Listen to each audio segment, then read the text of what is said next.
Empezar pensando en lo que, digamos, para nosotros hace grande o importante una persona, ¿no? ¿Qué es lo que hace que una persona sea destacable, sea importante, relevante, lo consideremos como alguien que destaca en la historia? Y para eso vamos a pensar en la historia en general de la humanidad, ¿no? Y vete pensando qué nombre pondrías, de qué persona tú dirías, este es una persona destacable en la historia de la humanidad, o también puedes pensar en la historia de tu propia vida, de tu familia, de tu entorno, desde que eras pequeño y has crecido. ¿Y a quién tú pondrías ahí destacando esta persona? Es una persona, para mí creo que es una persona importante, ¿no? La destacaría como una persona grande, importante. Pensarlo por un momento. ¿Alguien quiere decir algún nombre, por favor? ¿Alguien quiere decir un nombre que le ha venido a la cabeza? Venga. Flor, tu padre. Muy bien. ¿Puedes añadir brevemente solo por qué tu padre? Porque se dedicó toda su vida a trabajar y cuidar de la familia y era muy educado.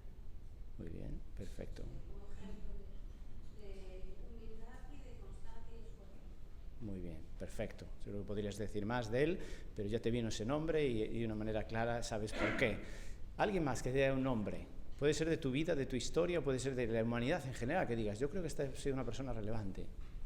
¿Quién se anima a dar otro nombre? Mi padre. Tu padre también, Esther. ¿Quieres decirnos así brevemente alguna cosita? Bueno, mi padre fue predicador, estuvo bastante perseguido, y bueno, levantó la iglesia con él. Exactamente.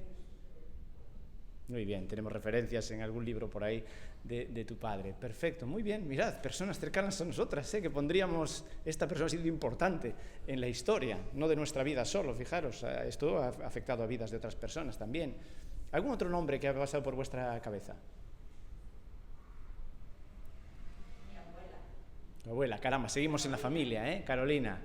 ¿Y por qué, Esther? Pues porque fue una mujer que con las pérdidas que tuvo que atendernos a nosotros, a los tres hermanos, y entre la pobreza que había, ella siempre, yo veía que tenía para la ofrenda, para lo que fuera, hasta incluso para que nosotros fuésemos al culto. Ella iba a pie y nos daba el dinero para el tranvía. Muy bien. Y tenía otra cosa muy buena, bueno, tenía muchas, que ella siempre iba con trozos de la Biblia en el bolsillo del delantal. Ah, interesante. Y iba por los vecinos, se juntaban a charlar, como se juntan muchos, y ella siempre sacaba un pedacito de la Biblia y les leía. Aunque después ellos decían, muy bien, es una santa, muy buena, pero qué pesadilla es. Muy bien, gracias, Esther. Muy Y bien. después, para que nosotros leyésemos la Biblia, decía, ay, que no veo, ¿por qué no me lees aquí? Muy bien. Entonces, por eso leíamos la Biblia. Claro. Claro, gracias a ella. Y ella decía que no veía, y ella veía porque ella... Era una estrategia. Antes que murió, no tenía ni gafas y enhebraba una aguja. Claro, entonces era muy lista, además. Era muy sabia. Muy bien, gracias, Esther, Mucho más, ya lo sé que sería mucho más que podéis compartir, por eso ha venido a vuestra cabeza. ¿Alguien ha tenido un nombre de alguien famoso, conocido? ¿Le pasó por la cabeza? Teresa de Calcuta, muy bien. ¿Y por qué, Judith? Por toda la labor que hizo. Sí. Fue impresionante lo que hizo. Buena obra, sí. Muy bien, sí. Este sería una de las cosas que en un contexto general de la sociedad la hubieran mencionado, ¿verdad? Fijaros, entrando en Internet para ver qué personas se consideran importantes y grandes en la historia, en varias listas estos eran los nombres comunes que aparecían. Y casi con este orden, Darwin, Charles Darwin, Aristóteles, o sea, un biólogo del ámbito de la investigación de naturaleza, de la filosofía, Aristóteles, Napoleón, Julio César, Einstein, Shakespeare, Cristóbal Colón, Isaac Newton, George Washington. En varias de las listas estos eran los nombres comunes de la gente importante y grande de la historia. Luego, menos mal, me tranquilicé al ver que había otra lista que decía top 10 de los 10 mejores de la historia y Jesús aparecía en primer lugar, menos mal.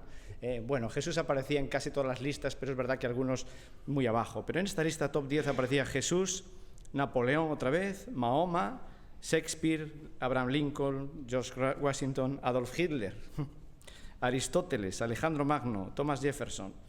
Bueno, son nombres conocidos, vinculados a la ciencia, vinculados a la política. Quizás sí, algunos de estos han aportado cosas buenas a la sociedad, importantes, otras cosas no tan buenas, ¿verdad? Pero ¿cuántos nombres faltan de personas que no llegaron a ser famosas? Habéis mencionado algunas aquí esta mañana. No han llegado a ser famosas en este mundo en que vivimos, en España, vamos a decir, en nuestro país o en Galicia, fuera del ámbito evangélico, a lo mejor un poquito sí en la ciudad, en el pueblo concreto donde era, pero no en general. Y sin embargo, eran pequeñas, eran discretos, pero realmente grandes. Porque la idea principal del texto de esta mañana es: la actitud de servicio a los demás es lo que hace grandes a las personas. Fijaros la descripción del papá de Flor, el padre de Esther, la abuela de Esther. La descripción que le caracterizó fueron vidas, cuidando, preocupándose de los demás, sirviendo a los demás, predicando a los demás. La actitud de servicio a los demás es lo que hace grandes a las personas y es además una característica principal del seguidor auténtico de Jesús. Vamos a ver el texto. Estamos en Marcos capítulo 9. Bea decía que acabaremos Marcos en diciembre, pero no. Marcos lo acabaremos a la altura de marzo o abril probablemente. Estamos en el capítulo 9, versículo 30, y lo podemos buscar, lo tendremos en la pantalla. Va a ser el texto desde el 30 hasta el 37. Vamos a empezar leyendo del 30 al 32, que dice así: saliendo de allí nos hace tener que buscar dónde estamos.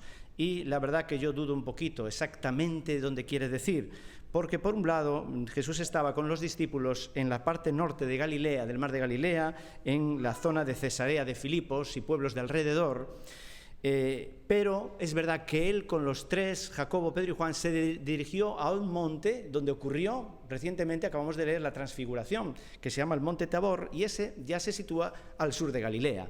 Así que no sé muy bien si venían del norte o del sur, a lo mejor quizás sería más ajustado por el texto anterior que venían del sur, y dice que iban pasando por Galilea, y él, Jesús, no quería que nadie lo supiera, porque enseñaba a sus discípulos y les decía: el Hijo del Hombre será entregado en manos de los hombres y le matarán, y después de muerto a los 3 días resucitará. Pero ellos no entendían lo que decía y tenían miedo de preguntarle. Mirad, en este pasaje, vamos al anterior, el versículo 31, 30-31, ahí, mirad, el porqué de ahí es un porqué muy importante, y os voy a explicar. Venimos diciendo, y yo creo que ya es muy reiterado las veces en que explicamos que Jesús está diciendo que, por favor, que nadie lo sepa. Hace curaciones, está impactando, está haciendo cosas y le dice: shh, cállate y no cuentes nada. Si os dais cuenta, estamos constantemente haciendo esas referencias. Aquí este texto creo que nos explica un poquito más claro, y creo que acertamos en las hipótesis que los diferentes predicadores hemos estado poniendo sobre la mesa.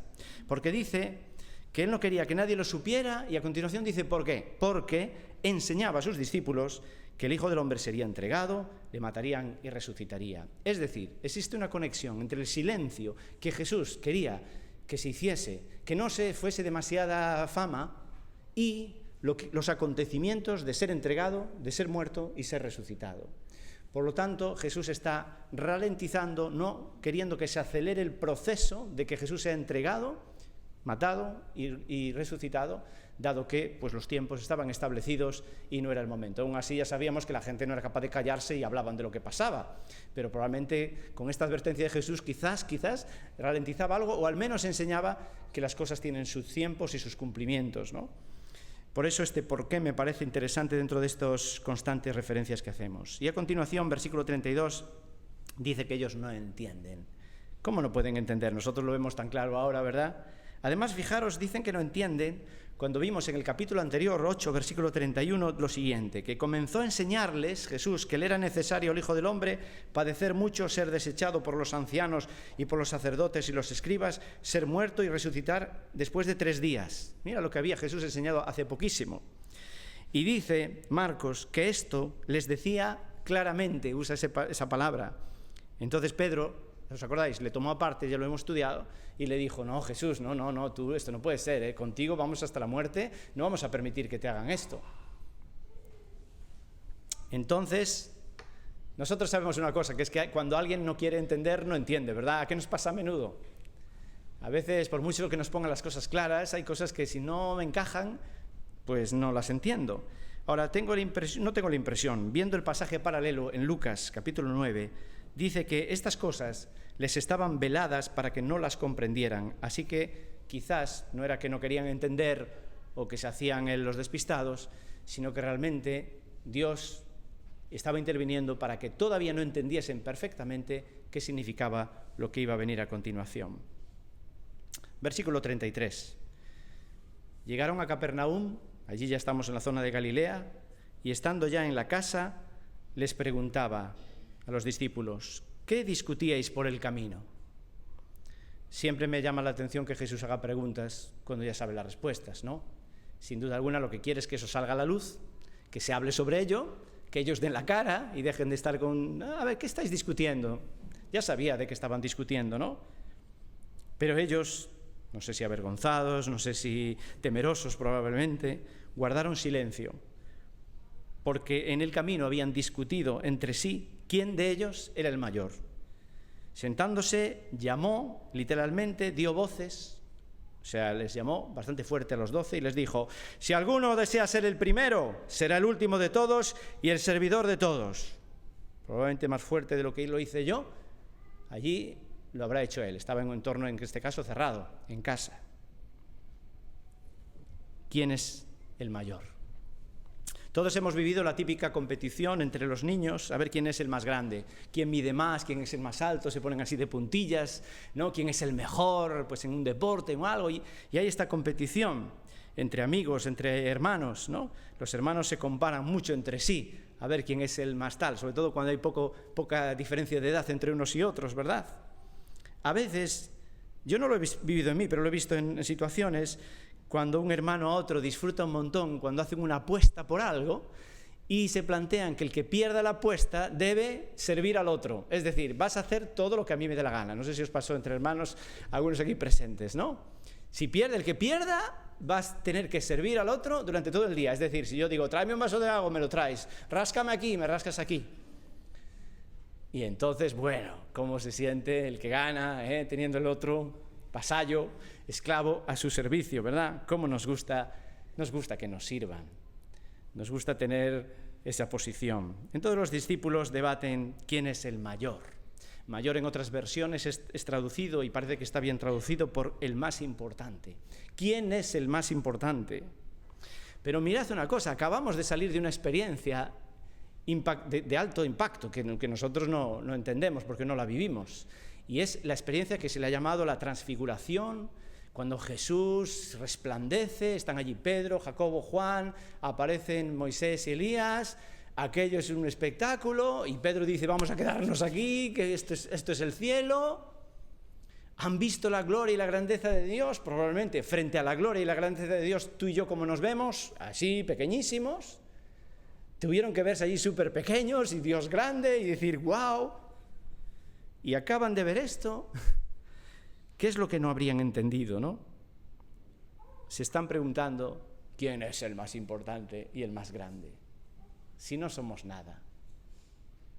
Así que no solo es entre niños, sino que es frecuente en la sociedad en general las discusiones de quién es más, de quién es mejor. Es una actitud infantil que nos acompaña a lo largo de toda la vida. Hay gente que no se corta y lo dice verbalmente, yo soy mejor que esto, yo soy el más grande, yo es que soy esto, soy el otro. Y hay gente que no lo dice, pero sus hechos, su forma de comportarse, exigiendo a los demás, mirando a los demás por encima del hombro, están, aunque no digan nada, transmitiendo la misma idea. Yo soy mayor, yo soy mejor. Predomina el buscar ser servidos. Yo soy mejor que tú, así que tú deberías sujetarte, someterme a mí, eres menos que yo. Predomina ser servidos en vez de servir. ¿En qué bando estás tú? Toda esta discusión entre los discípulos parte de que desconocen bien a Jesús. Y puede pasarnos lo mismo, Hablamos de Jesús, conocemos algo de Jesús, pero quizás no hemos entendido bien la esencia de quién Jesús es y de lo que enseñó. Y eso lo revelan los primeros versículos. Ellos debaten y regatean a ver quién es el primero, quién es el más grande, quién es el mejor, y eso no les encaja cuando Jesús dice, el Señor, que va a entregarse y a morir. No, eso no lo entendemos bien. ¿Cómo? Tú eres el Señor de todo, tú eres el más grande, y ahora no estás hablando de que te vas a entregar tu vida, que vas a morir. No, esto no nos encaja con la idea del más grande. No puede ser. Los mejores, los buenos, siempre ganan. Por eso en este pasaje tenemos un principio y una ilustración para este principio. El principio que encontramos lo dice el propio Jesús. Si alguno desea ser el primero, será el último y el servidor de todos. Pocos versículos más adelante hay una frase, hay un versículo que podríamos considerar, no es idea mía, es idea de muchos comentaristas, el texto central del Evangelio de Marcos, como digamos que recoge todo el mensaje, y si queremos tener como un texto resumen de todo el Evangelio, puede ser este. Es el capítulo 10, versículo 45, todavía no lo hemos estudiado, pero que viene muy bien a cuento de lo que estamos viendo aquí. Dice que el Hijo del Hombre no vino para ser servido, sino para servir y para dar su vida en rescate por muchos. Es necesario entonces tener una comprensión más clara de Jesús, porque él dice que Jesús mismo no vino para ser servido, podía, que es Dios, pero no vino para servir, y la forma de servir fue entregando, que siempre en el servicio hay una entrega de tiempo, de esfuerzo, de dedicación, de dinero, de lo que sea. Servir es entregarse, dar su vida, ni más ni menos, en rescate por todos. Este es el ejemplo de Jesús. Y si tú y yo somos seguidores de Jesús, pues tenemos clarísimo los pasos que hay que seguir. No encaja aquí una actitud de que me sirvan, sino una actitud de servicio. Cuanto más desconocimiento de Jesús y más alejados de Él, más caeremos en el orgullo y en el protagonismo, buscando las vidas cómodas, teniendo a los demás a nuestro servicio. Todo esto conecta con una enseñanza que también hemos tenido. Realmente estamos repasando cosas. Capítulo 8, versículo 34. Si alguno quiere venir en pos de mí, niéguese a sí mismo, tome su cruz y sígame. ¿Dónde hay posiciones de mandar sobre otros, de ser jefes, de ser mejores que los demás? Negarse a uno mismo, tomar la cruz y seguirme. Este es el vivo ejemplo de Jesús, quien siendo en forma de Dios, no se aferró a esto diciendo, yo soy Dios y aquí estoy, he venido a la tierra, un respeto, todos inclinándose a mí, besar mi mano.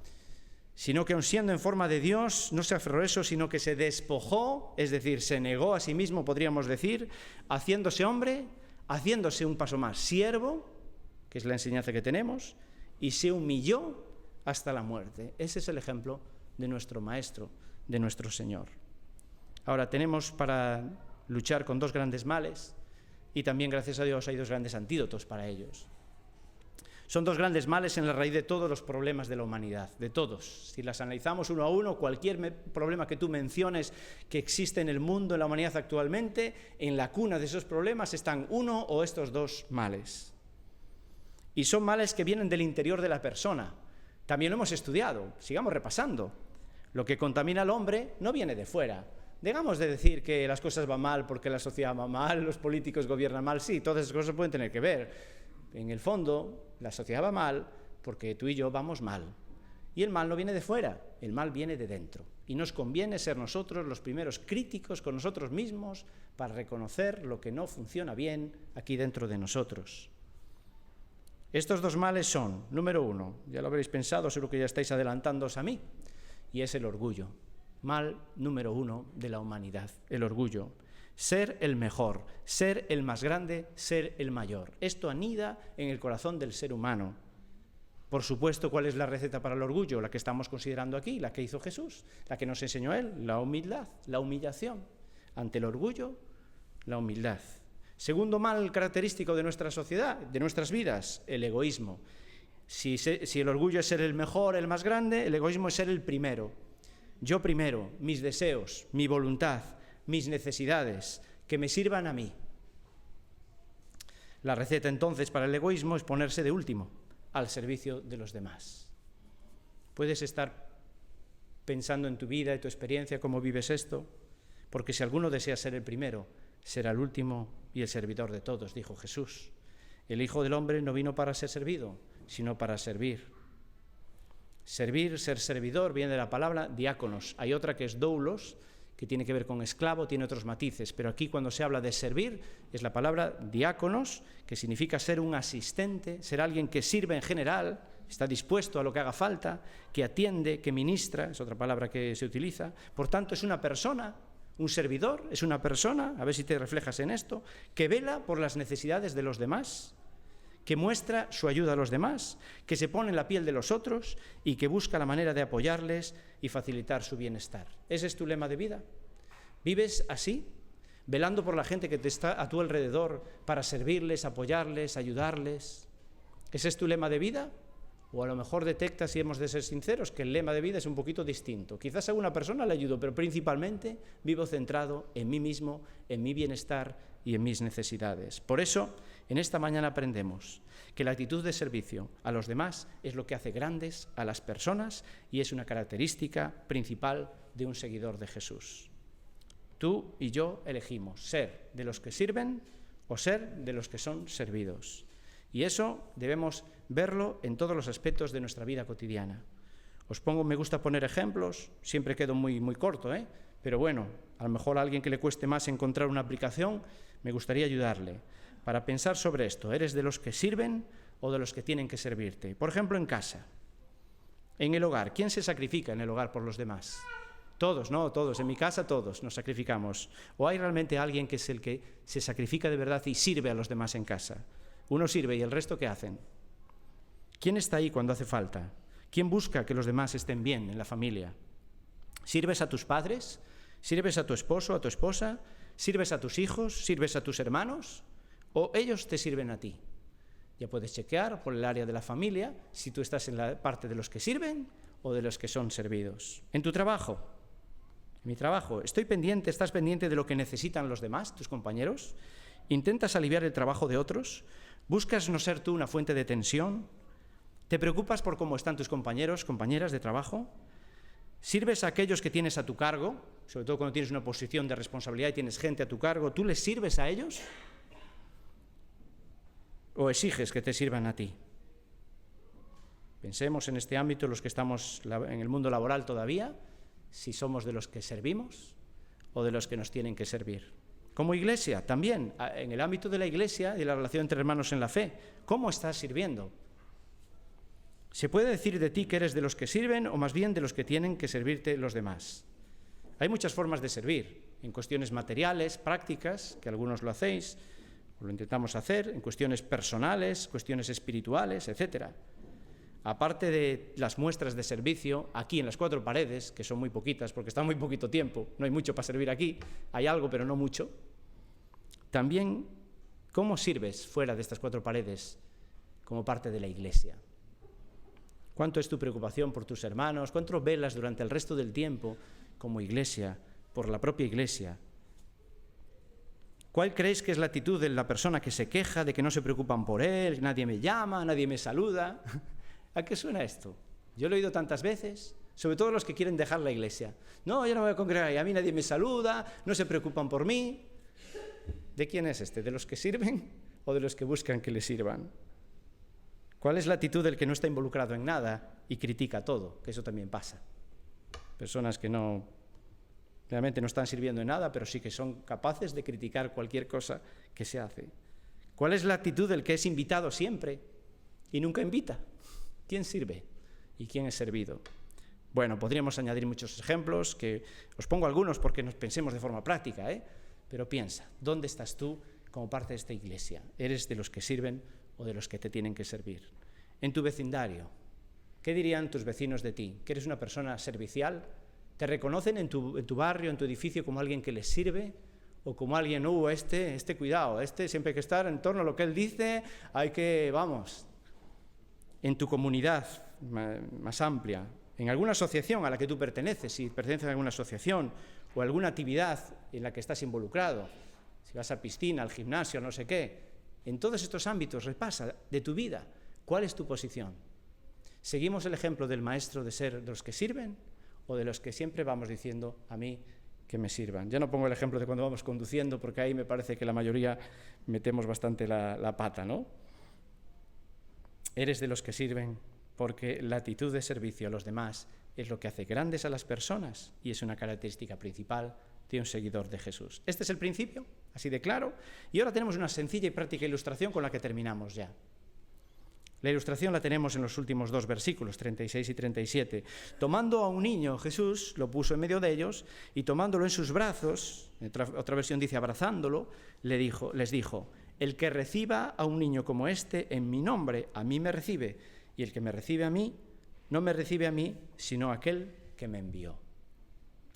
Ya reincidente, pero por si alguno pues no caía en ello, ser niño en los tiempos de Jesús es ser nada. Ser un niño es ser un estorbo normalmente, y por eso entendemos aquella escena que aún vamos a ver dentro de unos versículos, de unos capítulos más adelante, creo, cuando los niños vienen y los discípulos dicen, están molestando a Jesús. Los niños son una molestia. Los niños no tienen valor hasta que cumplen los 12.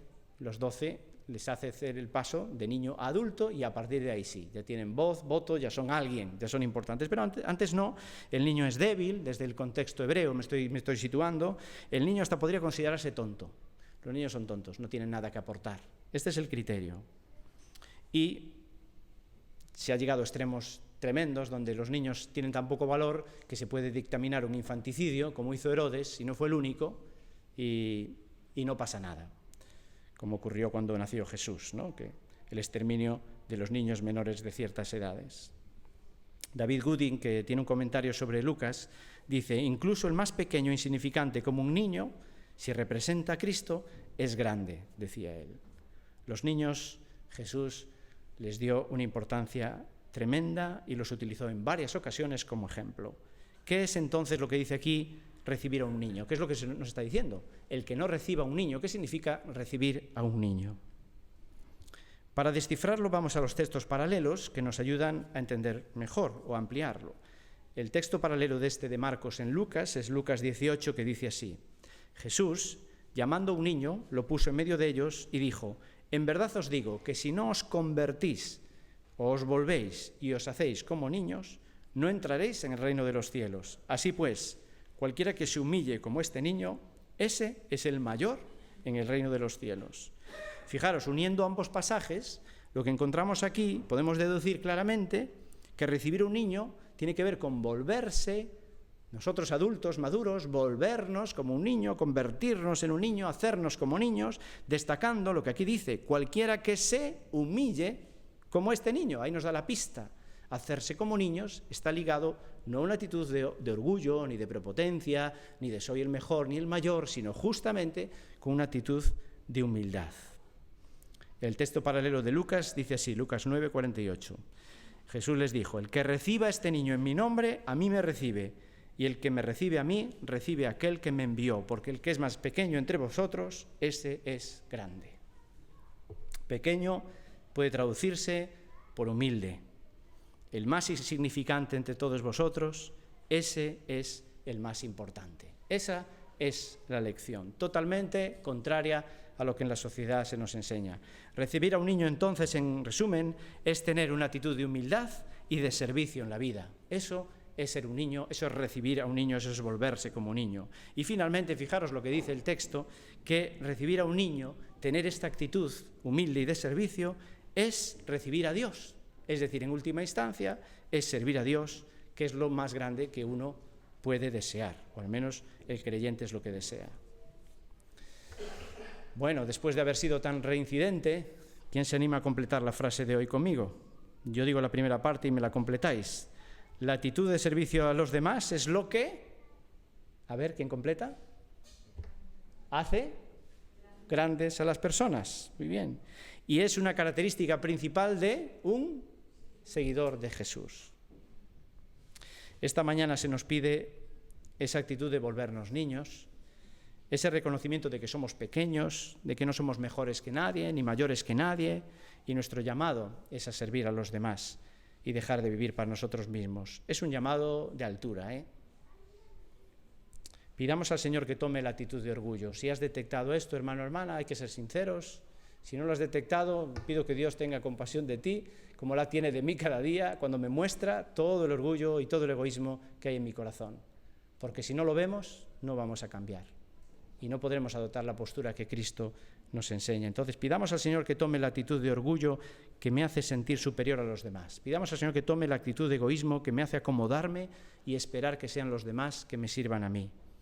Y si hacemos esto, esto va a producir cambios significativos, de verdad. Lo va a notar mi familia, lo va a notar mis vecinos, mis compañeros de trabajo, se va a notar aquí en la iglesia, tus hermanos en la fe van a notar que tú has puesto delante del Señor, has confesado esa actitud de orgullo y de egoísmo y has decidido ser un servidor como Jesús lo es. Hagamos las palabras de Jesús un reto y un lema en nuestra vida. No vivo para ser servido, sino para servir. ¿Quieres hacer este reto de tu vida?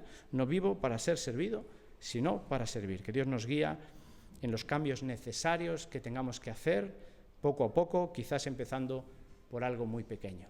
Oramos al Señor para pedir ayuda para esto, si os parece. Una vez más, gracias, Señor, porque si bien hay pasajes de la Escritura difíciles de entender, este está muy claro. Sabemos lo que nos estás pidiendo y también, al menos por lo que a mí respecta, me veo bastante limitado para vivir constantemente en esta actitud de entrega, de servicio, de poner a los demás primero.